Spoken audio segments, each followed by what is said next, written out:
గ్రామానికి వెళ్ళి ఎవరైతే మమ్మల్ని ఆహ్వానించారో ఆ రైతుల ఇళ్లకి వెళ్ళి అక్కడే కూర్చుని మాట్లాడాలని చెప్పనేది ఇవాళ ఏర్పాటు చేసుకున్నటువంటి కార్యక్రమం.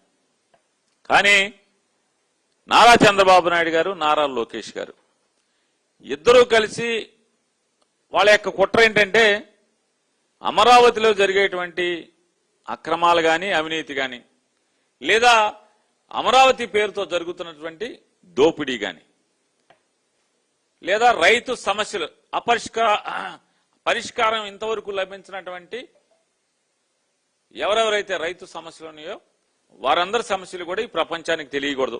అసలు అమరావతిలో ఏం జరుగుతుందో కేవలం ఆహా ఓహో లేచిపోతుంది అమరావతి, పైకి ఆకాశాన్ని అంటేస్తుంది, అమరావతిలో బిల్డింగ్లు అయిపోతున్నాయి, అది అయిపోతున్నాయి, ఇది అయిపోతున్నాయి అని ఆ కబుర్లు తప్పితే అమరావతిలో అమరావతి పేరు మీద చేస్తున్నటువంటి అప్పులు కానీ, అమరావతిలో జరుగుతున్నటువంటి అవినీతి కానీ, లేదా రైతు సమస్యలు కానీ ప్రపంచానికి తెలియటానికి వారికి సుతారాము ఇష్టం లేక దాని కుట్రలో భాగంగా ఇవాళ ఉండవల్లి సెంటర్ దారిలో ఉన్నటువంటి పెనుమాకి వెళ్లేటువంటి దారిలో ఉండవల్లి సెంటర్లో తెలుగుదేశం పార్టీ వాళ్ళని పోగేసి అందులో రైతులు అని చెప్పని రాధాకృష్ణ గారు, రామోజీరావు గారు అబ్బాయి బిఆర్ నాయుడు గారు వీళ్ళందరూ కూడా వేస్తున్నారు.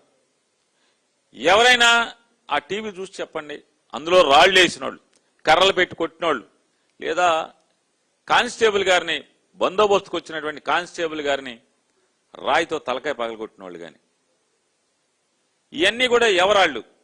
వాళ్ళు పొలం ఉందా, పూలింగ్కి ఇచ్చారా, లేదా భూసేకరణకి ఇచ్చారా, అంగీకార పత్రాన్ని ఇచ్చారా? ఇవ్వలేదు కదా.